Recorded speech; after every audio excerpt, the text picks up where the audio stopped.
com vocês nesse momento, em nome da escola Maria Flor, Escola Montessoriana. Eu sou Luciana da Flon, diretora da escola, e vamos dar início a um ciclo de conversas, diálogos, bate-papos sobre a Maria Montessori, sobre a educação montessoriana e vários assuntos que vão percorrendo e encontrando com a educação montessoriana. E para dar início a esse momento tão especial, a gente está fazendo esses encontros em homenagem também aos 150 anos da Maria Montessori, que é comemorado no dia 31 de agosto. Então, teremos o mês todo, tá, com conversas e diálogos com convidados muito especiais, amigas, companheiras de trabalho, nesse reencontro, mesmo que à distância, né? Vontade de dar aquele abraço forte. E espero que todos e todas consigam ouvir bem, participar. Estamos aqui realmente para um diálogo, um bate-papo. Então, hoje nós vamos iniciar com a educação Montessori e a psicomotricidade, a arte de educar pelo corpo e pelas mãos, e teremos, durante o mês de agosto, alguns outros convidados. Antes de chamar a nossa convidada especial de hoje, gostaria de falar para vocês a programação do mês. Então, no próximo encontro, dia 17, temos também a honra de convidar Alice de Assis, uma grande companheira também de jornada, de trabalho, e vamos falar um pouquinho, né, dessa diferença do trabalhar e do brincar, a importância do brincar, a importância do trabalhar montessoriano, também imperdível. Temos, no dia 24, a nossa querida mestra Thalita de Almeida, onde vamos também bater um papo muito divertido, falando da importância dessa família, né? Da família estar junto com a gente, estar ouvindo a gente, e é uma força-tarefa de educar. Estamos unidos nessa missão. Então, Thalita vai estar com a gente aí, prestigiando também o mês de 150 anos da Maria Montessori, trazendo a sua fala tão especial. E no dia 31, temos um pouquinho mais de pessoas. Nós temos aí a Maria de Fátima Cortez, também uma grande amiga, uma grande mestra, aprendi muito com ela, temos muitas histórias para contar.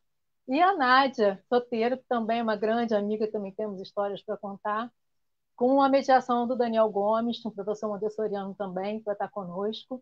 Então, vai ser um mês repleto de alegrias, de conversa, de descontração, e para poder comemorar, né, essa data ilustre, que é o aniversário de 150 anos da Maria Montessori. Então, vou convidar, né, a nossa querida Aline Miranda, uma amiga que eu encontrei no Montessori, e temos essa afinidade, né, de escolhermos também a psicomotricidade como profissão. Eu estou na psicomotricidade já há alguns aninhos, né? Já estou aí bastante tempo, nem vou falar a idade, senão eu fico mal. Mas é muito bom, né, quando a gente se encontrou na formação da Montessori com a Thalita, e a gente meio que se grudou, porque as ideias eram tantas, né, Aline? Era tanta coisa para falar, tanta coisa para pensar junto. E essa amizade foi crescendo, e eu tenho o prazer de sempre ter a parceria dela na formação da minha equipe, na Maria Flor. É uma pessoa fantástica. E queria que você se apresentasse um pouquinho mais, amiga. Além de educadora montessoriana e psicomotricista, tem um currículo aí enorme, né, de experiências na educação. Está com Não, você, gente, amiga. muito boa noite a todos que estão aí. É um grande prazer, muita gratidão de poder estar batendo esse papo com você, Lu, porque é falar das duas grandes paixões, assim, né? Montessori e psicomotricidade. É uma costura incrível, então eu sou muito grata, espero que todos vocês curtam aí esse papo, esse diálogo que é muito importante, né? E que parabenizar a Maria Flor na sua figura, Lu, por estar oportunizando as pessoas de poderem escutar um pouquinho mais sobre as temáticas que vocês vão trazer aí durante todo o mês de comemoração de aniversário aí desses 150 anos de Maria Montessori, né? Então, minha trajetória começa na educação física, eu sou graduada em educação física, e tenho especialização em psicomotricidade, tenho especialização também em neurociência e aprendizagem, vieram os questionamentos, eu fui pesquisar, fui lá mais um pouquinho lá no cerne da coisa, e a especialização em educação Montessori, né? 0 a 6 anos, a gente fez junto lá com Thalita e com uma turma sensacional que a gente está caminhando aí junto, né? E venho dialogando, conversando um pouquinho, a gente transita muito entre esse diálogo, né? Muito possível, de muita afinidade entre a psicomotricidade e Montessori, e a educação montessoriana, né?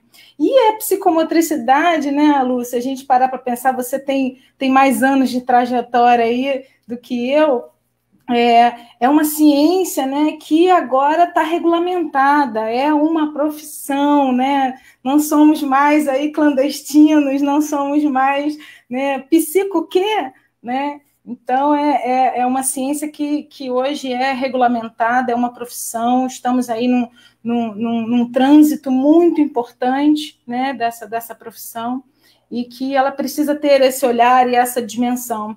E eu costumo dizer, eu tive a grande sorte, porque eu fiz a especialização em psicomotricidade e depois de algum tempo fui trabalhar numa escola montessoriana. E aí eu tive um pouco dessa oportunidade de ter esse olhar. Como é que se costura isso, né? Então, a psicomotricidade, gente, todas as vezes eu brinco, psico o quê, né? As pessoas perguntam, não é de comer, não é só de ler, né? Ela é uma ciência, né? Uma ciência que bebe de muitas outras fontes científicas também, isso é muito importante, né? Uma ciência que bebe de várias ciências e consolidada enquanto ciência, né? A ABP tem uma conceituação dessa psicomotricidade que é muito importante para as pessoas entenderem o que é, né? É uma ciência que estuda esse sujeito, esse homem, esse ser, né? Através do seu corpo em movimento. Olha só que lindo, né, Lu? Então, assim, estudar o homem, o sujeito, através do seu corpo em movimento. Mas como ele lida com esse eu, esse interno e esse externo, né? Isso que está por fora, ao entorno, né? A gente nunca está sozinho, somos juntos com o outro, com o ambiente, com os objetos, né? E é esse corpo que traz essa origem das aquisições cognitivas, afetivas, né? Orgânicas. Maria Montessori fala muito desse corpo orgânico, esse corpo emocional, afetivo, né? Então, acho que é bem importante a gente conceituar essa psicomotricidade, né, para que as pessoas entendam o que é isso. Só brincar? Acho que hoje nosso bate-papo aqui vai deixar um pouquinho mais claro o que é isso, né? E a psicomotricidade tem uma questão histórica linda, né, Lu? Você pode falar um pouquinho mais sobre essa questão histórica aí da psicomotricidade, que é um caminho até um pouco de paralelismo ali com a educação Montessori, né? Sim, o que é mais gostoso, Aline, é que eu também comecei a descobrir a psicomotricidade na faculdade de fonoaudiologia, com a Etelvina, uma grande mestra, em Niterói. E assim que eu me formei, eu queria fazer uma formação em psicomotricidade, eu procurei a Beatriz Saboia, eu tive a oportunidade de fazer a formação com a Bia, e eu estava iniciando na Escola Montessori. Né? Finalzinho da minha faculdade, eu consegui um estágio na escola no Ágora, no Antigo Amanhecer, na época, e lá eu comecei a me apaixonar, desbravar, né, toda essa loucura, complexidade, esse universo montessoriano. E o que é muito lindo é o que você estuda na psicomotricidade, na neurociência, faz a gente entender melhor Montessori. Isso. Né? E o Montessori também, tudo que a gente lê, o que a gente vai se aprofundando em todas as dicas da metodologia, da filosofia, faz a gente entender a psicomotricidade. Então, são coisas que estão muito interligadas, e eu acho que é isso que é a nossa grande missão hoje aqui nessa live, mostrar essa ligação da psicomotricidade com a educação montessoriana. Então, na história, a palavra mesmo psicomotricidade, ela nasce em 1907. Muito interessante foi quando também a Montessori lançou seu primeiro livro, É o primeiro né, na casa livro, de Bambini, né? A Descoberta da Criança, a Pedagogia Científica. Foi a primeira vez, né? E nesse livro, se a gente pegar para ler, que é o primeiro livro dela, ela já vem tentando mostrar a educação, pelo seu conhecimento dentro da neurologia, da neuropsiquiatria, a importância da memória do músculo, a importância dessa ligação do sistema nervoso com o sistema sanguíneo, com o sistema da formação, ela fala de formação psíquica na época dela, né? Então, quanto isso tudo está interligado. E, nesse mesmo tempo, existe um psiquiatra, né, do PRE, dentro dos estudos, que lança esse termo da psicomotricidade, mas mais ligado a neuropatias, a neurologia. Leva alguns anos para chegar, né, à psicomotricidade vista nessa relação com o outro, nesse corpo em expressão. Esse grande boom vai acontecer em 1970, onde vão vir vários autores que a gente estuda muito hoje, como a Couturier, Desobot, Lapierre e vários outros, onde a gente chama desse corpo significante, né, onde ele vai sair dessa coisa muito técnica, muito da reeducação psicomotora, então acaba esse termo de reeducação, e entra no termo da terapia e da educação psicomotora. Então a gente ganha esse patamar nessa explosão entre 1970 e 1980. Né? E o mais interessante que também é o tempo que a psicomotricidade ganha força no Brasil. Com quem? Com a nossa grande mestra Beatriz Saboia, Regina Mourizot, Susana Cabral. Sim, são várias pessoas que fazem o curso com a Desobot na França e outras formações, e começam a primeira sociedade de psicomotricidade no Brasil, que era a Sociedade de Terapeutas Psicomotores, depois já veio a Sociedade Brasileira de Psicomotricidade, e hoje a nossa ABP. Então foram muitos anos de luta, né, para que essa realmente seja reconhecida. Eu sempre faço questão de participar dos congressos, de estar presente nesse grupo, e nós temos ainda vivas, né, essas pessoas ilustres para conversar, para trocar, é uma delícia esses encontros. E a psicomotricidade foi ganhando força até que, no início do ano passado, em 2019, a gente consegue legalizar no Brasil a profissão do psicomotricista. Então, a psicomotricidade hoje é reconhecida no Brasil, né? Vários cursos bons que nós já temos estão se consolidando, né? E nós temos aí um prazo, né, Aline, para que as faculdades iniciem, né, todo esse projeto, mas a ABP está com uma força incrível. Os psicomotricistas estão fazendo muitos encontros, muitas lives, muitos estudos. É realmente apaixonante ver essa força da psicomotricidade no Brasil. E então, voltando lá para essa história... Só fazer um parêntese, Lu, você falou sobre como a psicomotricidade tem colocado e o trabalho da ABP, né? E é uma oportunidade incrível para as pessoas conhecerem essa ciência a fundo, o que é, como é, onde ela se dá, né? Eu acho que você colocou aí muito bem esse trabalho que a ABP vem fazendo de forma impecável. E se alguém quer fazer algum curso, alguma formação, procura a ABP, lá tem todo mundo, né? Eles sabem orientar bem, porque infelizmente a gente só tem muitos cursos não reconhecidos, até porque a profissão só foi reconhecida agora. E só para vocês terem uma ideia, a psicomotricidade, como é uma questão relacional, corporal, não são aprovados os cursos totalmente online, né? Então eles têm aí que ter uma participação e uma vivência corporal, uma parte prática. Então, é muito bom a gente saber, né, qual curso que a gente está buscando, o que a gente está fazendo, e nada melhor do que a orientação da ABP, né, da Associação Brasileira de Psicomotricidade. Acho que a história é essa, né? Então, o Montessori, ele cresce no Brasil rapidamente, e a psicomotricidade também. E esses caminhos aí estão entrelaçados. Eu vou deixar um pouquinho para você, Aline, falar um pouquinho disso. E aí eu acho, Lu, que a grande questão, porque as pessoas se confundem, mas como é que é essa psicomotricidade? O que tem a ver com a educação Montessori, né? Montessori cria um método, né?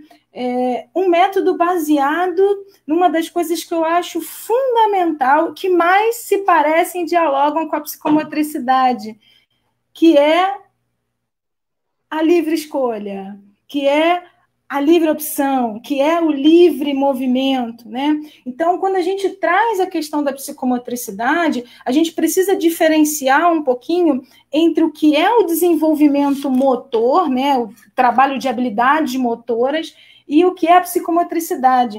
Vamos falar dessa psicomotricidade dentro dessa educação montessoriana, né? Montessori já começa a frase, né, Lu, lá no seu livro Mente Absorvente, né? Essa mente só se desenvolve através do movimento. E a gente fala aí no começo desse bate-papo que o conceito de psicomotricidade é exatamente o estudo desse homem do seu corpo em movimento. Olha aí, a gente já começa a fazer os primeiros links, né? Mesmo, Aline, eu não estou inserida na educação montessoriana, então, como é que é isso, né? Eu nunca fui numa escola montessoriana, então, o que tem a ver? Então, acho que já parte do princípio do seu cerne, o cerne da educação montessoriana, né? Esse corpo em evidência. Mas mais do que esse corpo em evidência, né, Lu? Esse corpo, a gente estava conversando mais cedo e falando exatamente, Maria Montessori começa a escrever o método observando o corpo das crianças, né? Lá atrás, ela vai para a escola ortofrênica observar o corpo das crianças. E através desse processo de observação, ela, uma médica psiquiatra, importante, acho que para quem não conhece um pouco de quem foi Maria Montessori foi médica psiquiatra, né? Então ela já entra pela questão de saúde, logo depois ela vem para a área da educação, trazendo essa base, né? E ela começa observando esse corpo. Olha que importância, né? E o corpo é a estrutura, né, de observação e de ciência desse homem na psicomotricidade. Então, elas começam a se encaixar aí, se entrelaçando por esse processo de observação desse corpo, né, Lu? E a escola montessoriana, a educação montessoriana, ela privilegia, ela traz exatamente a arte de educar pelo corpo e pela mão. E ela convida, né, Aline? Ela convida esse professor, vem ser um professor cientista. Isso. Não é? Então, isso. O que é um professor cientista para ela? Aquele que tem a humildade de se esvaziar para ouvir o outro, se esvaziar para enxergar o outro. E cada um é um, cada indivíduo é único, cada ser é único. O que esse corpo está te falando? Siga a criança, o que ela quer falar para você? Então, acho que essa é uma grande ferramenta que vem da psicomotricidade também, né? A gente vai encontrar muito disso na psicomotricidade, de o quanto você precisa de autoconhecimento, você precisa se conhecer, né? Para você poder ter a oportunidade de conhecer o outro, você precisa aprender as suas limitações, as suas ansiedades, e o quanto é difícil, porque a gente tem uma tendência na educação que o professor tem que saber tudo, o professor tem que preparar tudo, o professor tem que dirigir tudo. E muitas vezes, quando você dirige demais, você não dá espaço para o outro se mostrar, você não dá espaço para o outro se desenvolver.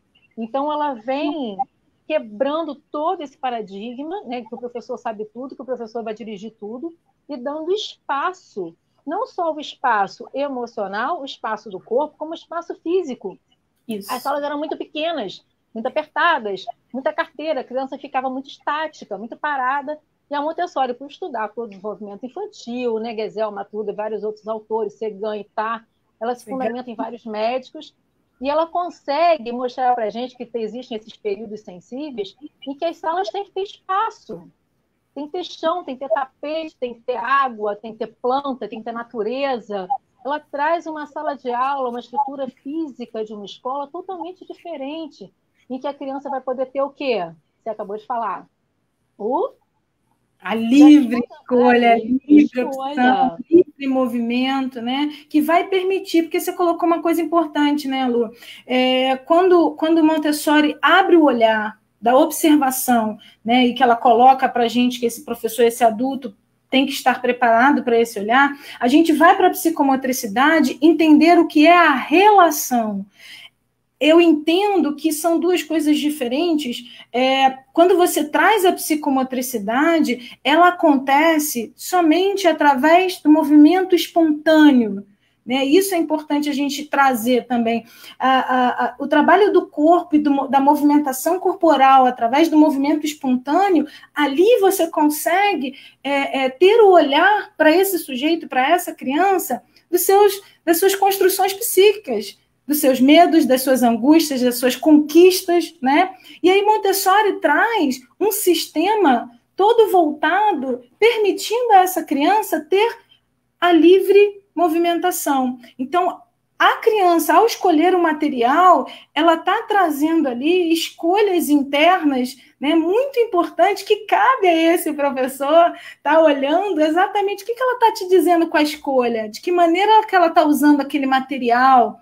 Ela te diz se ela está pronta ou não para usar o material, simplesmente da maneira como esse corpo se coloca diante desse material, né? Então, Aline, pedir para você esclarecer um pouquinho também a diferença da educação física, onde trabalha só a motricidade, a coordenação, da psicomotricidade, né? Porque isso é muito confundido. As pessoas acham Isso. que, pula para a direita, pula para a esquerda, ficou ali na toca, fiz psicomotricidade. E não é assim, né? Então, o que a gente consegue, né, de uma forma bem simples, mostrar a diferença dessa relação, dessa relação tônica, né, desse tônus muscular, desse olhar, desse vínculo, dessa emoção que está presente, e como que a gente pode, né, clarear aí para os educadores que estão nos assistindo, ou os psicomotricistas também. Muito bacana, Lu, porque vamos pensar assim, eu como educadora física e especialista em psicomotricidade, me sinto bem à vontade para falar dessa diferença e ao mesmo tempo das semelhanças, né? As duas ciências, e educação física também é uma ciência, elas utilizam o corpo e o movimento corporal. Okay? Então, essa é uma semelhança. Porém, na psicomotricidade, esse corpo ele vai ter um olhar de um todo, um olhar, como Lebush já trazia, de um eu corporal, de um eu sujeito, de um eu psíquico. Né? A educação física ela vai olhar para esse corpo e para esse movimento corporal através das habilidades motoras, né? E do desenvolvimento funcional desse corpo. Então, são duas coisas bem distintas. A educação física utiliza o corpo e o movimento, assim como a psicomotricidade. Porém, o que se diferencia muito, Lu, é o objetivo e a forma como se planeja as atividades, os movimentos, a disposição de estar com esse corpo e esse movimento corporal. As duas também, Aline, que o preparo desse profissional também é diferente, né? Exatamente. E essas física, você tem uma lista de atividades, de jogos, de esportes, muita coisa para você trabalhar com a criança de uma forma coletiva, homogênea. Exatamente. Mas já o psicomotricista ele tem que ter uma outra formação, né? Tem que ter um outro olhar. E, Lu, não é só essa questão. Muitas das vezes, a educação física e a psicomotricidade utilizam das mesmas atividades e movimentos, porém, a finalidade para isso é completamente diferente. E não quer dizer, e eu entendo que elas se complementam no sentido de que a educação física ela traz enfoques da aprendizagem motora, que é importantíssimo para o desenvolvimento do trabalho psicomotor. Assim como a psicomotricidade, os fundamentos, né, as bases psicomotoras que Vitor da Fonseca traz para a gente, elas são essenciais para a educação física. Então, são coisas bem interessantes, são distintas, isso é muito importante a gente colocar, elas se diferenciam principalmente nos seus objetivos, né, e nas suas finalidades. Uma vai trabalhar uma habilidade motora, um desenvolvimento funcional desse corpo, a outra vai trabalhar um eu sujeito. Quem é esse eu? Quem é essa criança? Quem é a formação desse eu corporal? E esse eu corporal, Lu, ele aparece através do movimento livre, do movimento espontâneo, né? E Montessori propicia isso dentro da sala de aula, né? Dentro do espaço, você falou do espaço, né? Então, a gente colocando o seu corpo, o seu eu com o externo e o interno. O externo, Montessori propõe esse espaço muito bem ali para essa criança nascer, esse eu corporal nascer, né? Antes da gente falar um pouquinho mais do Montessori, né, que eu acho que a gente vai se preparar para o segundo bloco, já tem algumas perguntas, tem pessoas querendo interagir com a gente. Antes disso, eu quero agradecer a presença de todos e todas. Estou vendo que tem escolas montessorianas do Brasil todo aí com a gente. Tem Rio Grande do Sul, tem Ângela, nossa querida amiga. Temos aí o Anderson, tem o pessoal aí também. Não sei Denise de Goiânia. Tem Goiânia, tem uma galera aí nos assistindo, que são nossos companheiros de trabalho. Ó, Paraná. Campo Largo, Mara Campos, prazer. Seja bem-vindo ao nosso encontro. Então, assim, é muito bom saber, né, que esse bate-papo está alcançando tantas escolas, tantas pessoas, e podem aí participar, colocando aí suas perguntas. Yuri, quer colocar alguma pergunta? Quando a psicomotricidade surgiu na pedagogia montessoriana? Essa é uma boa pergunta, né, Aline? Adorei, muito bacana, Milene. É incrível. Você pega? Vou começar e você continua, né? É bem interessante.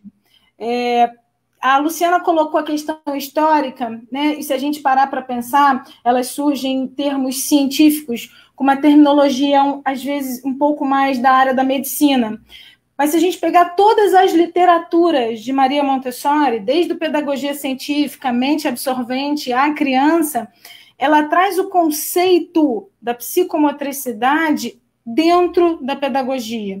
Então, se a gente pensar quando a psicomotricidade surgiu na pedagogia montessoriana, Milene, eu vou dizer para você que desde a pedagogia científica, quando Maria Montessori começa a escrever o método, porque ela começa a escrever o método observando esse corpo, e principalmente através do seu desenvolvimento psíquico. E mesmo ainda no desenvolvimento funcional dessa criança, se a gente parar para pensar, psicomotricidade é só tônus, equilíbrio, lateralidade, é um pouquinho além, ela fala ainda, Lu, que o desenvolvimento, né, das mãos e do equilíbrio, ela já traz o tônus, ela já traz o equilíbrio nos seus escritos, né? Ela já faz um pouco dessas funções psicomotoras dentro da pedagogia. Então, eu assumiria dizer isso. Você pode complementar aí, Lu? Na verdade, se a gente for estudar mais a fundo a psicomotricidade, a gente vai ver o estudo da ontologia, né, e o estudo da filogênese e ontogênese. E a Montessori, por ela ter sido, né, antropóloga e todos os outros estudos que ela tinha, ela já vem trazendo isso. E ela fala que a mão está a serviço da inteligência. Só que agora, quando a gente vai estudar Vitor da Fonseca, neurociência, a gente vê que esse movimento de pinça, que é tão refinado, que só os humanos fazem, ajuda, né, a gente a desenvolver o lóbulo frontal do cérebro, né? Ajudou a toda essa evolução cerebral. A gente pega Luria, as fases, né, cerebrais de Luria e tudo mais, tem vários estudos reforçando que através desse movimento, desse refinamento, esse cérebro também foi se aprimorando. Mas ela lá, né, sem ter todos os estudos e todas as nomenclaturas que nós temos hoje, ela já fala que a mão é o instrumento da inteligência. É a criança interagindo, construindo, nessa co-construção do conhecimento, e não recebendo a coisa pronta, né? Ela descobrindo isso através de materiais, ela tendo a autocorreção do material, ela podendo ir aperfeiçoando seus movimentos. É muito lindo também que a gente sempre vê a área de vida prática, é uma coisa apaixonante, que ela leva para dentro de sala de aula as funções que estão na vida prática das pessoas, para trazer esse equilíbrio, para trazer essa lateralidade, para trazer esse movimento. As linhas montessorianas também são lindíssimas, trabalham todo esse conhecimento do eu, do seu corpo, da sua respiração, do seu ritmo. Se a gente for ver os materiais e os jogos intuitivos, tudo que ela traz para a gente tem psicomotricidade em quase tudo. Então, é muito lindo. Eu brinco que ela já era psicomotricista muito antes de nascer a psicomotricidade. Falou isso também nas aulas, que ela era psicomotricista, só não tinha o termo ali, né? A formação na época, né? Então, esse exercício, o jogo do silêncio, tudo isso vai contribuindo, né, para que a criança aprenda de uma forma global, de uma forma integral. Não é aquela coisa só de decorar conteúdos, nem de ficar apenas um pote vazio recebendo um monte de informações. Então, ela traz esse movimento para a construção dessa inteligência, para a construção desse conhecimento. Temos mais uma pergunta aqui.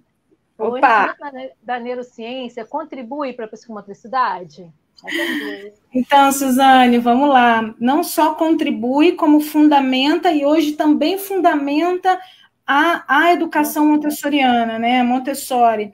Então, quando essa é uma ciência nova, neurociência nasceu na década de 90, né? Se a gente parar para pensar, é uma ciência nova, e ela vem esclarecer diferença de função e estrutura. Essas estruturas que a gente tem no cérebro e quais são as suas funções, né? Em que momento acontece esse desenvolvimento neurofuncional, né? A neurociência, a Lúria já trouxe para a gente os 3 cérebros, né? O desenvolvimento deles um pouco antes, mas hoje a neurociência linkou o que é o desenvolvimento da estrutura, ou seja, um amadurecimento cerebral, com o desenvolvimento da sua função. Então, é muito interessante a gente pegar um pouco do conhecimento neurocientífico e entender por que a criança de 0 a 2 anos, e aí Montessori traz no Mente Absorvente, né, Luca? Ela fala que a partir de 1 ano e 3 meses, essa criança descobre essa mão entre conectar esse corpo e essa mão lá, se a gente olhar nessa frisa. Isso tem a ver, hoje a neurociência traz para a gente, com o desenvolvimento maturacional do córtex, a nível cortical.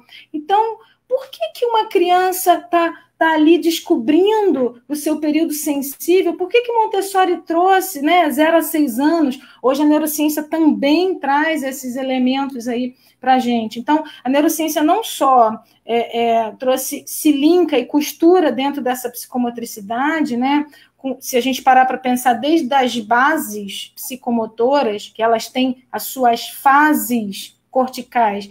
Uma criança desenvolve o processo de lateralização a partir de 3, 4 anos, ela está em ebulição ali dessa lateralização, mas a neurociência traz o porquê. Porque existe uma junção desses dois hemisférios, eles estão se conectando, estão amadurecendo, né? Essa comunicação começa a ficar muito efetiva. Então, a neurociência não só embasa também, né, a questão funcional da psicomotricidade, né, e também como da educação montessoriana, né?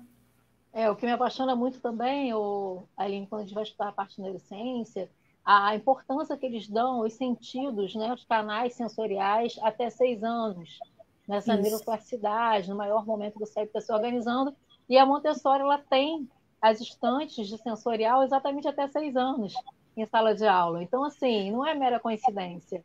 Ela já fala que esse sensorial é fundamental para preparar o cérebro para as outras áreas que a criança vai desenvolver lá na frente. Então, dentro do limite que ela tinha de informações, mas que ela já era uma neurocientista, ela já vem mostrando para a gente que essa descoberta do mundo, esse refinamento dos sentidos, esses canais bem preparados, bem abertos através do sensorial, vão ajudar a ela a desenvolver muitas outras habilidades e competências no futuro, né? Lu, isso é muito legal, porque se a gente pegar o William Schaliber, são 2 neurocientistas norte-americanos famosos que desenvolveram a pirâmide, né, de desenvolvimento e aprendizagem. Isso eu estou dizendo de 96, se eu não me engano, 97. A base dessa pirâmide é sensorial, todo o sistema sensorial para se chegar na ponta que é a cognição, que é a função executiva, né, que é o conhecimento de leitura e escrita. Então, eles desenham a base como todo o sistema sensorial, além dos 5 sentidos que Montessori traz a estante sensorial, ela traz os materiais dos sentidos, né, o material de desenvolvimento dos sentidos. E logo depois, a segunda etapa dessa pirâmide é o desenvolvimento sensório-motor. Olha que lindo, Lu. Ela já traz o sensório-motor, esse corpo, lá na vida prática. Porque sensório-motor é trazer o que essa criança captou desses sentidos para esse corpo. Essa vida prática que está ali o tempo inteiro movimentando esse corpo, trabalhando esse corpo, providenciando, né, esquema corporal, equilíbrio. Logo depois, o outro topo da pirâmide é o percepto motor, que é perceber. É a projeção, né? Imagina, você captar e ir para um movimento de escrita, por exemplo, né? E por último, o topinho da pirâmide, cognição, sistema cognitivo, leitura, escrita, mente matemática. Eu estou falando disso em 1996, a Montessori já trazia esse desenvolvimento lá em, digamos, há mais de 100 anos, né, Lu? Tem mais uma pergunta aqui, ó. Estão aparecendo mais algumas perguntas. Deixa eu só fechar uma coisa que você falou, é que na vida prática, que a gente não pode deixar de passar, é que existe muito da educação cósmica já ali, né? Nossa. E que a relação com o outro, no momento em que você prepara uma fruta e oferece ao seu colega, no momento que você vai limpar um ambiente que seu amigo também vai usar, de devolver corretamente esse material para a estante porque o outro vai usar logo em seguida. Então, esse respeito ao próximo, respeito à natureza, respeito a esse entorno, tem muito da psicomotricidade, mas tem muito também da educação cósmica, que aí não dá tempo de falar só nesse encontro, né? Num viés muito maior. Mas deixa eu fazer uma pergunta aqui da Ana Luísa Azevedo. Ela diz que tem um bebê de 1 ano e 5 meses, que tem síndrome de Down, e o método escolar Montessori é o melhor ingressar na escola. Pretende colocá-lo no ano que vem. Vamos falar desses benefícios aí para esse bebê. Quer falar, Aline? Começa você. Eu costumo dizer, né, que qual é o melhor método para o meu filho? Isso é muito importante a gente perceber, que é onde o seu filho vai estar feliz, né? Eu acho que é primordial. Se eu te digo que Montessori vai olhar o seu bebê de maneira individual, dentro das suas capacidades, dentro das suas projeções, dentro das suas conquistas, nesse espaço montessoriano, ele vai poder ir com o seu desenvolvimento individual, não vai ser um bloco de crianças que vão se desenvolver todas juntas ao mesmo tempo. Eu estou dizendo para você que Montessori pode sim permitir o seu bebê, né, estar num ambiente muito mais favorável de estímulos sensoriais, de estímulos de linguagem, de estímulos de educação cósmica, né, dentro de uma perspectiva de educação muito, muito leve e, ao mesmo tempo, de muita aprendizagem. Não só para quem tem síndromes ou transtornos, né, Lu? Isso é importante a gente colocar, e Montessori começa a escrever o seu método para crianças com síndromes e transtornos, muito tempo lá na Itália, mas ela começa a perceber que todas as crianças são beneficiadas pelo método. Todas as crianças, através do processo da educação montessoriana, são beneficiadas nessa progressão, porque Montessori ela permite esse desenvolvimento individual de cada ser, né? Então, é muito legal colocar para você, Ana Luísa, se eu não me engano, de que o melhor método é aquele método onde consegue potencializar esse indivíduo para que ele seja feliz e a gente não esquecer, né, Lu, para que ele seja transformação para uma paz. Isso é muito importante. Eu acho que Montessori traz isso. Né? Montessori, ela permite a criança, o ser, não só a criança, como o educador que está dentro desse universo construir. Então... É legal esclarecer uma coisa, né? Que às vezes as pessoas acham que Montessori é muito individualista, muito individual. Não é assim, né? A gente tem um olhar individualizado para a aprendizagem. Qual é o limite, qual é a descoberta, qual é o desejo, qual é o espontâneo da criança, qual é a escolha que ela faz.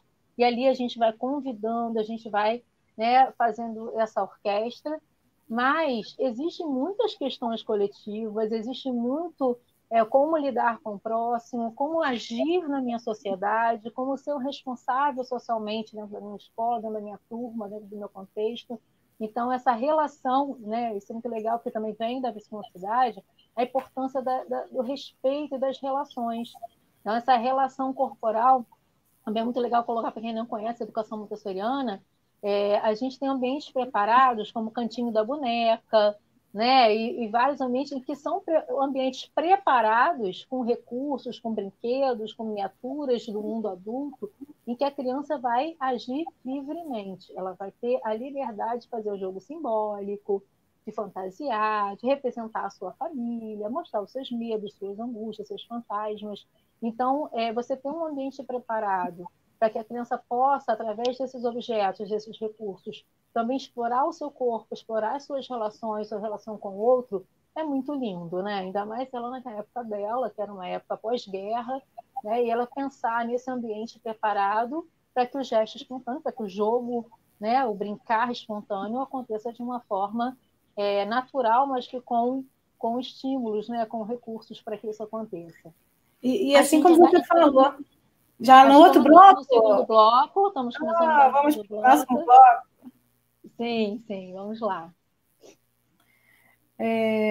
Então, Lu, acho que vale a pena a gente falar um pouquinho, né, desse educador, dessa psicomotricidade que acontece dentro da escola montessoriana através do método, mas que é muito importante também quem é esse profissional que pode estar dentro, né, da escola montessoriana e trabalhando essa psicomotricidade, né?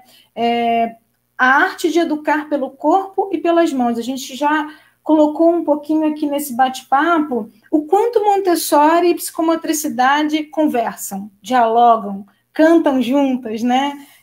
Da importância desse corpo, do olhar onde se constitui o método, em cima desse corpo, e o que a psicomotricidade pode trazer para dentro do método, né?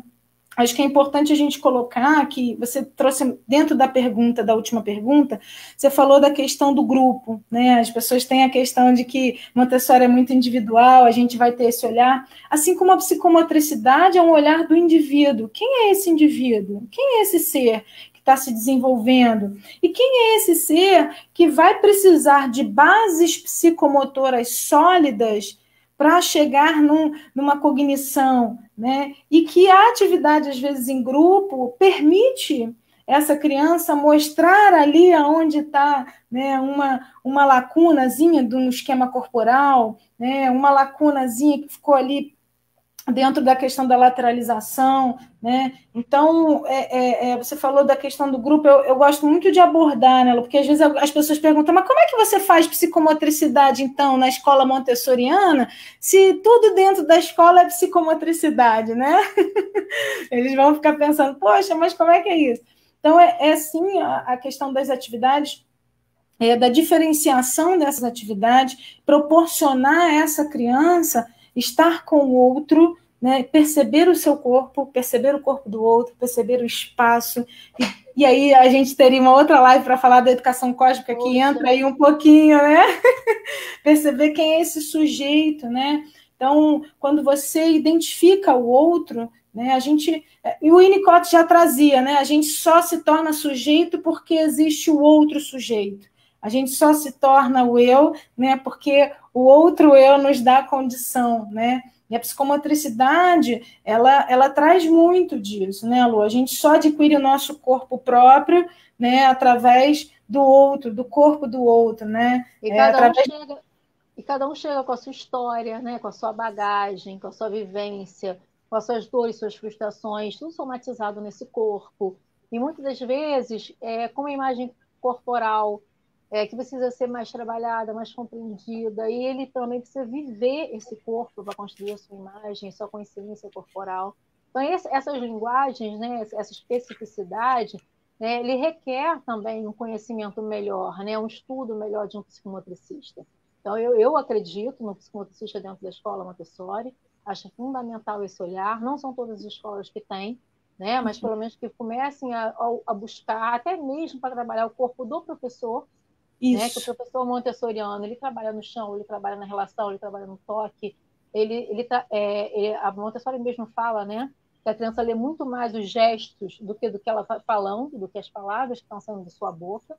Então, como é que eu vou entender os meus gestos? Como é que eu vou entender o que eu estou passando com a minha linguagem corporal, com o meu tônus muscular para a criança, se eu não conheço, se eu não me vejo, se eu não me enxergo, né? Então, assim, essa psicomotricidade, ela pode entrar em todo esse percurso, né? Nessa formação desse professor, nesse cuidado com o outro, nessa relação do professor com o aluno, no aluno com os outros alunos. Aí tem um universo de trabalhos da psicomotricidade dentro da escola montessoriana. Eu acho que é muito lindo, é muito rico a gente pensar que hoje em dia já é uma profissão e as pessoas estão caminhando para esse olhar, até nas escolas que não são montessorianas também poderem ter a chance de ter um psicomotricista, né, Aline? Isso eu falo porque eu tenho mais de 10 anos dentro da escola montessoriana com a psicomotricidade, né? E eu falo que é engraçado, porque quando eu cheguei, eu falava assim, gente, que escola diferente, as crianças aqui são diferentes, né? Então eu precisei fazer o que Maria Montessori fala, né? Sair da minha tirania. Peraí, Aline, calma aí, quem é esse corpo dessa criança, né? Então a gente entender o cuidar do seu corpo, o corpo do professor também precisa muito desse olhar, né? Você falou uma coisa muito importante, né? A criança se comunica no gesto, já trazia Piaget do ato ao pensamento. Montessori traz a apresentação gestual em todo o seu método, né? Olha que riqueza isso. A apresentação gestual, o movimento, a leitura desse movimento feito pela criança. Então, a criança está em observação, lendo o que o professor, o facilitador, o educador, está ali demonstrando com o seu corpo para que ela receba aquilo.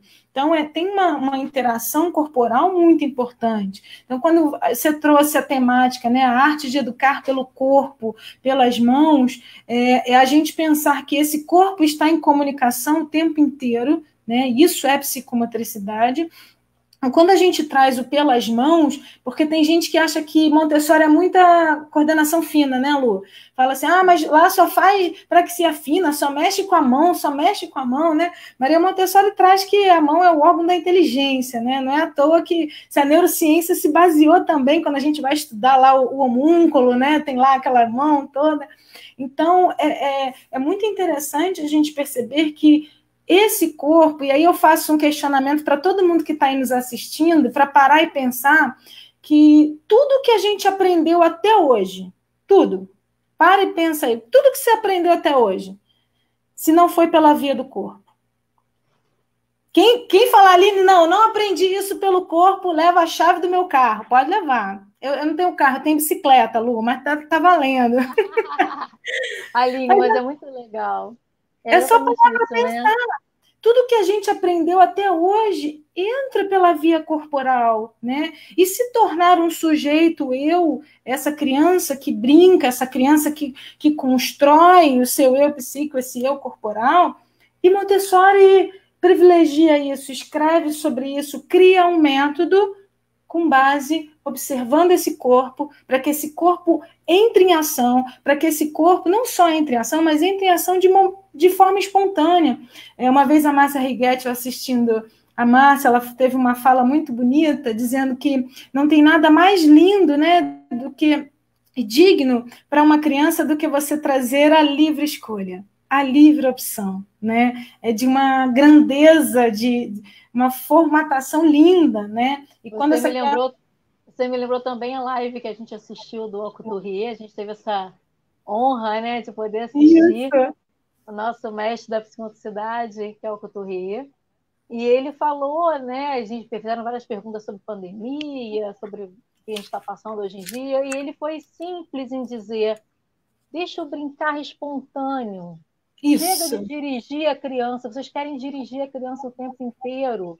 Isso. Às vezes é uma caixa de papelão, às vezes é um lençol, às vezes é uma coisa tão simples, mas é o espaço do brincar espontâneo que vai construir essa criança, esse emocional, é que vai trabalhar esses medos. Né? Se você ficar dirigindo o tempo a criança, preocupado em ocupar a criança o tempo inteiro, com diversas aulas, com diversos... Ou então você, como mãe, fazer brincadeira dirigida. Qual é a diferença da brincadeira dirigida? Né? Aquela brincadeira que você tem regras de tudo.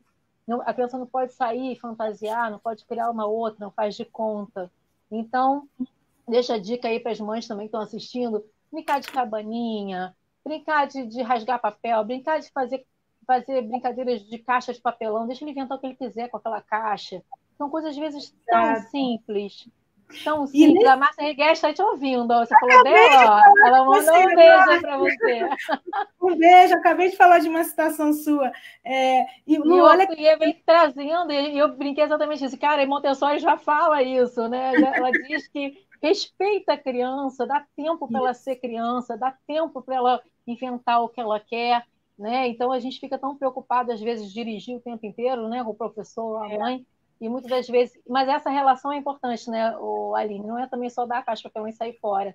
Você, como adulto, também entrar nesse jogo, entrar nessa fantasia, se permitir a isso. Permitir, né? Observar, e a criança vai te dando elementos e você vai ajudando ela a conduzir. Eu gosto de uma metáfora muito legal, Lu, que é, por exemplo, quando a gente não tem uma casa própria, a gente precisa de um financiamento, não é? Para a gente ir lá e conseguir a nossa casa própria. A criança também é assim em relação ao seu corpo.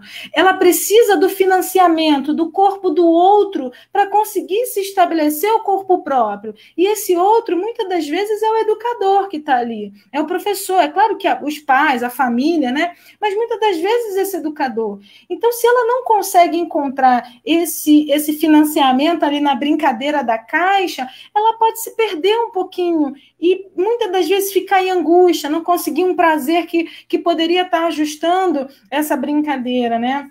Lu, eu queria fazer um parênteses que a Betina colocou uma observação aí sobre como Montessori trabalha muito as questões de ritmo, né? E aí eu vou para um lado um pouquinho mais funcional da psicomotricidade. Betina, não só os ritmos, e ritmo está lá no finalzinho do desenvolvimento, né? É isso mesmo, ó, também as questões de ritmo para o desenvolvimento de todas as funções cognitivas.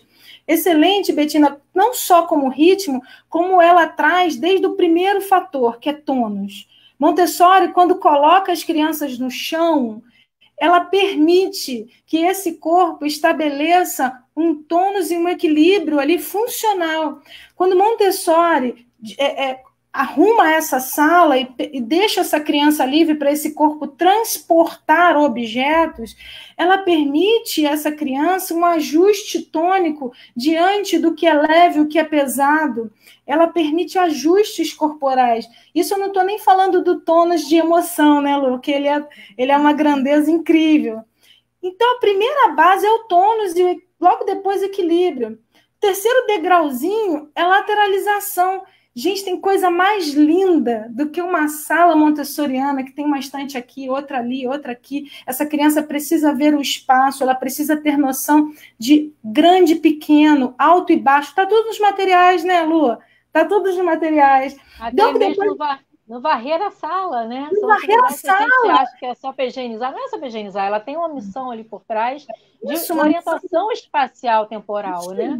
E na questão do ritmo, é fantástico, porque quando ela vai para a linha, ela não só traz a questão do ritmo interno, e aí é aquilo que a gente falou no começo, né? Esse eu corporal, não só o ritmo interno, como esse ritmo externo, né? Do que está ali, do que está na sala. Então, Betina, a sua colocação é excelente, mas também colocando que Montessori já prioriza todos os fatores, se a gente quiser um dia bater um papo, analisar e conversar, né, onde está todos os fatores do desenvolvimento psicomotor dentro da sala de aula montessoriana. Ali tem todos. Tem mais uma pergunta aí, Lua.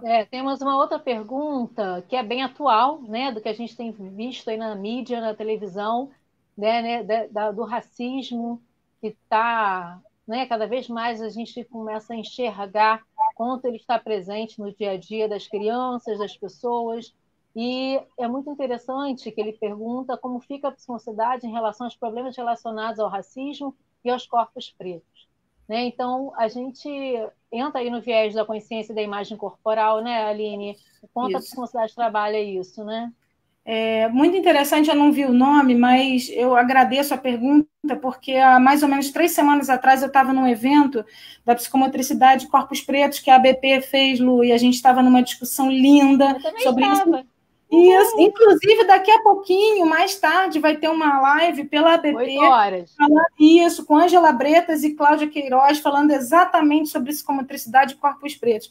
Mas respondendo a pergunta do... Não li de quem era. Daniel, é uma questão muito importante. Quando a psicomotricidade traz quem é esse corpo, essa identificação, quem sou eu enquanto sujeito, ela coloca em xeque essa questão racial. E racial é diferente de preconceito. Por que eu te digo isso? Sou negra, do cabelo enrolado, claro, já passei por questões raciais, e trago um elemento lindo que aconteceu numa escola montessoriana. Estou eu trabalhando a psicomotricidade e, de repente, a gente brincando de aquele famoso pique-cor, não é um pique-cor, e eu falo marrom, né? E a criança olha para mim, alguns segundos, e ela toca no meu corpo e abraça o meu corpo. Fala, Aline, você é marrom. Então, que identificação foi essa que ela, ao ver o meu corpo preto dentro de uma escola predominantemente branca, né? Ela fez uma identificação.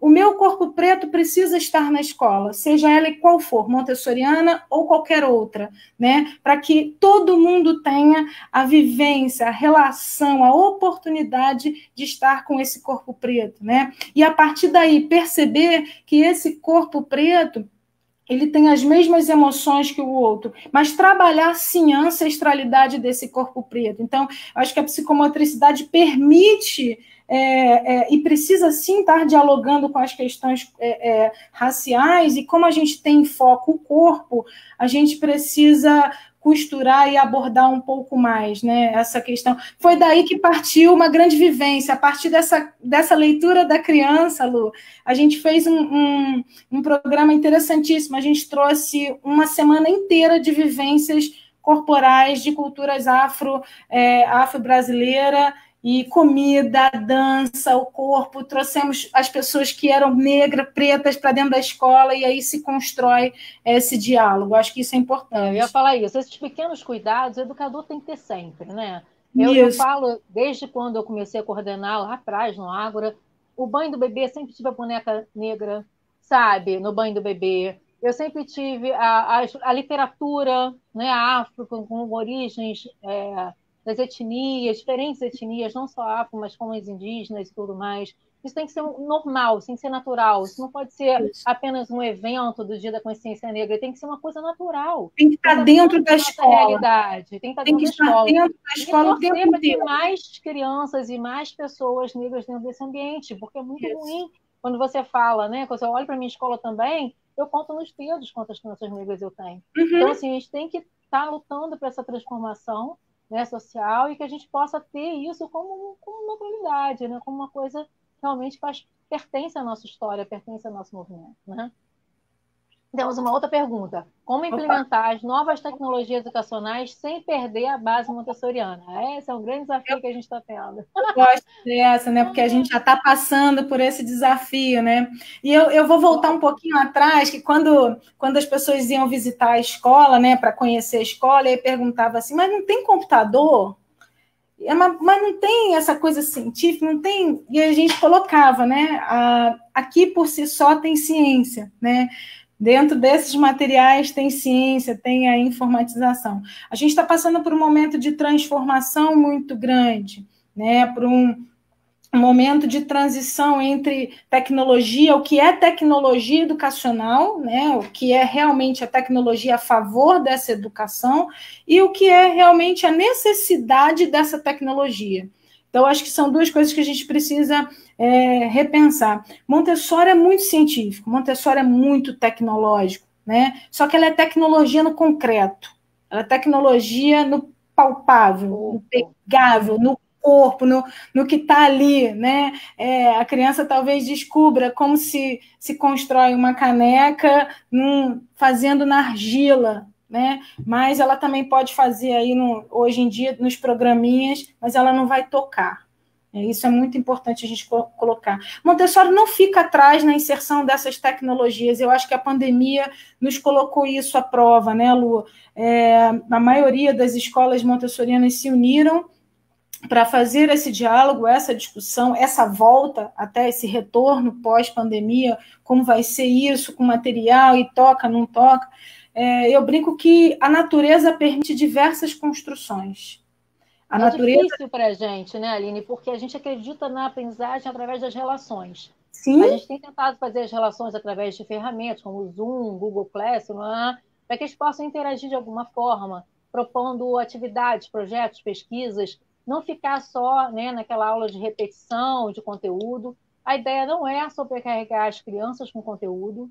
As escolas montessorianas não acreditam nisso, né? A gente está enxugando menos conteúdo, mas mais qualidade, e tentar, através das novas descobertas, das novas ferramentas, tentar proporcionar interações, né, construções. E com essa família, o que eu tenho visto muito nas escolas montessorianas também, é um alicerce muito forte com os pais, com as famílias, que através das famílias a gente está sensibilizando esse trabalho da linguagem, do letramento e da construção nessa relação pai-filho, mãe-filho. Então, assim, é muito bonito que a gente acaba olhando para tudo que a gente falou, né? A importância dessa família estar junto, desse corpo estar junto, desse brincar espontâneo, dessa construção. Que tem pais que estão o dia inteiro em casa, mas não tem qualidade de contato. Né? Às vezes você não tem a oportunidade de estar o dia todo, mas o pouco que você está, você tem essa qualidade de jogar, de brincar espontâneo, de trocar com seu filho. Então, assim, isso tudo tem que ser muito esclarecido para as famílias, para que eles fiquem até um pouco mais tranquilos. Porque conteúdo, a gente tem milhões na internet, a gente tem na web aí milhões de conteúdos jogados. O que eu faço com esse conteúdo? De que forma eu boto ele a serviço da minha aprendizagem? Esse é o grande questionamento. E é isso que a Montessori faz. Né? O que eu faço que esse conteúdo venha trazer contribuição para o meu ser e para o meu amanhã, para o meu futuro. Né? Então, isso é muito, muito bom. Tem uma outra pergunta, apesar do nosso tempo já está se esgotando, o papo é muito bom. Se deixar, eu viro a noite com a Aline aqui na psicomotricidade e no Montessori, que são dois eixos da minha vida, né? Eu não consigo Coisas deixar maravilhosas da gente dialogar, né? Então, assim, sou apaixonada por essas duas áreas. Espero que a gente possa passar um pouquinho dessa paixão para vocês. E temos a pergunta da Clara. Depois vocês podem comentar sobre jogos intuitivos. Os jogos Então, intuitivos... Quer falar, Aline? vai daí, pode ir. Na verdade, a Montessori usa esse termo para algumas introduções de alguns conteúdos, principalmente em linguagem, e que isso é feito de uma forma oral, né? Ela não vai direto para o papel, ela joga muito, ela traz. A Montessori trabalha muito com a motivação, com instigar a criança, para que a criança fique curiosa, não dar de cara a coisa pronta, a minha resposta. Então, nesses jogos intuitivos, ela vai provocar a criança a pensar sobre aquilo, a ficar curiosa sobre aquilo. Um jogo intuitivo muito famoso é o jogo intuitivo do nome, né? Depois ela vai apresentar a família do nome, vai explicar o que é um substantivo próprio, um substantivo... Então, assim, antes disso tudo chegar de uma forma mais teórica, mais pesada, ela tem jogos, que ela chama de jogos intuitivos, em que vão estar despertando a criança para aquele assunto. É um despertar, realmente um motivar, um degustar, né? E é muito bonito porque a criança se apaixona, a criança deseja. E não há linguagem sem desejo, né? E não tem relação sem desejo. Então, uma aprendizagem sem desejo, né, Lu? Não tem aprendizagem. É diferente esse termo. No Montessori é diferente do jogo espontâneo que a gente estava falando, que é o brincar da casinha de boneca, do canto da dramatização e outros universos que a gente tem dentro da sala de aula, né? Então, até mesmo o pátio, é porque se não deixar a gente vir à noite aqui. O intervalo, na Montessori não existe o recreio daquele formato, né, que a gente está acostumado. Né? Então, fala aí, Aline, um pouquinho desse recreio. Não, só complementar essa sua fala do desejo do jogo intuitivo, né? Eles já acontecem, até mesmo é o que você falou, dentro de linguagem, esse jogo de... É porque hoje se coloca o jogo intuitivo como uma questão, né, para o desenvolvimento cerebral, um mecanismo, né, um mecanismo onde esse cérebro vai se desenvolver com mais potencialização, né? Tem um pouco dessa leitura ultimamente sobre esse tipo de jogos. Se a gente parar para pensar, Montessori está fazendo jogo intuitivo há quantos anos, né? Então, tem um pouco disso. É claro, se não tem desejo, não tem aprendizagem. E os próprios materiais, Lu, me ouso aqui a dizer, ele faz jogos intuitivos muito fantásticos, né? Quando essa criança permite ali o controle do erro, quando ela está ali tendo desejo de, não tô, e agora? Acho que amanhã eu vou fazer aquilo de novo. É um jogo intuitivo, né? Então é muito claro e muito, muito bacana isso. Acho que tomara que a gente tenha conseguido responder, né? A gente viaja muito, porque a gente gosta muito do que faz. Passou muito rápido o nosso tempo. Estamos recebendo aí alguns comentários elogiando. Agradeço a Alessandra, a Ângela, nossa querida. Um beijo grande, nossa vovó ilustre aí. Vó do Francisco agora. Mandar um beijo para a Márcia Riguete, para a Zenise, para a Mariana Vieira. Um monte de gente. A gente não consegue ver todos que estão, né? Porque aqui no nosso espaço a gente não consegue ver todo mundo, mas um beijo do coração de todos que pararam seu tempo, pararam sua vida, né? Para ouvir um pouquinho desse nosso diálogo. E realmente a psicomotricidade ela está ganhando uma força enorme no Brasil, com a Montessori também, as escolas montessorianas também. E é muito importante, gente, conhecer um pouquinho do eixo, né, da psicomotricidade, todo esse conhecimento através do corpo e relação, e estudar Montessori. Com certeza, quando a gente lê um pouco da psicomotricidade, a gente entende um pouco melhor essa ciência, a gente volta e lê os livros de Montessori totalmente diferentes. A gente consegue escutar e enxergar coisas que a gente não enxergava antes, porque os conceitos da psicomotricidade estão muito presentes dentro da Montessori, e muitas vezes a gente quando a gente lê lá aquele capítulo do Homem Vermelho, Homem Branco, parece até uma coisa meio preconceituosa, mas quando você vai ver, ela está tentando mostrar para a gente que o sistema nervoso, o sistema emocional e o sistema muscular estão interligados. Todos esses homens estão dentro de nós mesmos, né? Estão dentro da gente. Então, e como a gente só consegue entender depois que a gente tem essa visão da psicomotricidade. Eu acho que a psicomotricidade Está clareando a outra. oportunizando, né, Lu? Eu acho que a psicomotricidade chegando agora forte, as pessoas entenderem o desenvolvimento psicomotor, está um pouco oportunizando isso, né? Então, acho que é muito bacana. Antes de eu terminar aquilo, eu queria dizer só uma coisa. É uma letra de uma música, mas que eu acho que vale a pena para a gente perceber a importância do corpo e da criança. Tem uma letra que... Viviane, Tainá, obrigado. Viviane é mãe de aluno lá da escola. Tainá, maravilhosa. Obrigada, tá, pela presença de vocês. Então, vamos fechar. É Graça. Né? A Aline vai falar poesia para a gente estar fechando. Graça. Tem um monte de gente querida aí nos assistindo. Aline, e muitas pessoas. Obrigada pela presença de todos. Adriana fez curso com a gente. Amiga. Nossa turma, querida, um beijo especial, Adriana. Mandar um abraço e um beijo carinhoso. Um abraço psicomotor para todo mundo que está aí assistindo, que eu conheço, que eu não conheço, né? Esse bate-papo tão riquíssimo aí, tão bacana, que eu amo falar. Luma, que eu amo você, Lu. Adoro estar com você. Falar de psicomotricidade Montessori é duvidoso. Tem uma música São muitas pessoas, eu não sei nem quantas estão assistindo a gente, mas eu agradeço a todas.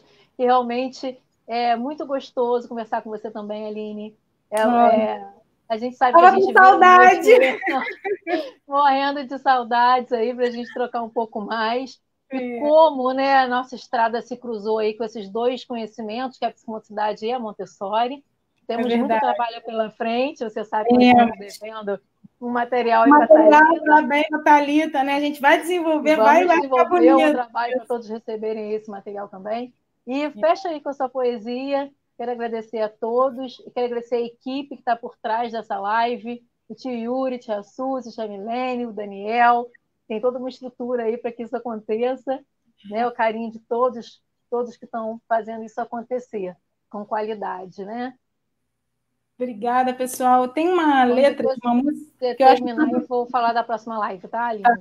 Tem uma música que todo mundo, de alguma maneira, já ouviu, conhece, que diz assim, ó: ao menino, ao moleque, morando sempre no meu coração. Toda vez que o adulto balança, ele vem para me dar a mão. Então, há sempre uma criança, há sempre uma infância vivida em você, educador. E olhar o corpo dessa criança é permitir que esse adulto balance e você dê a mão de volta para a sua criança, para que você tenha esse olhar de quem é essa criança, de quem é esse corpo, de quem é essa mão que está tocando e que está descobrindo o mundo. Então, a minha gratidão, Lu, a você, à Escola Maria Flor, a todo mundo, essa equipe maravilhosa. Yuri, meu beijo, obrigada pela oportunidade que você está dando aí para a gente conversar, Lu, esse bate-papo. E eu sou muito grata, obrigada a todos vocês. Obrigada, você é a primeira. Que nervosinho. Muito bom estar descontraída aqui com você, porque com você eu fico super à vontade, com todas, né? A Alice também, que é o nosso próximo encontro, né? A Alice de Assis, uma querida, também muitos anos de história aí com a Alice. Não percam, né? A gente vai falar sobre, na Escola Montessori, a criança trabalha ou a criança brinca? Ou brinca ou trabalha? Um tema super interessante. Então, estamos aí já com a chamada da Alice, que vai ser na próxima segunda-feira, às 19 horas. Lembrando que nesse mês de agosto nós faremos sempre as segundas-feiras, às 19 horas, os nossos bate-papos sobre Montessori. E depois de setembro a gente vê como é que fica, mas por enquanto foi um planejamento para o aniversário de 150 anos da Montessori. Ó, um beijo para todos, todas. Gente, muito obrigada. Beijo, com vocês. Boa noite. Adorei. Tchau, tchau, boa noite. Obrigada para todo mundo aí, obrigada.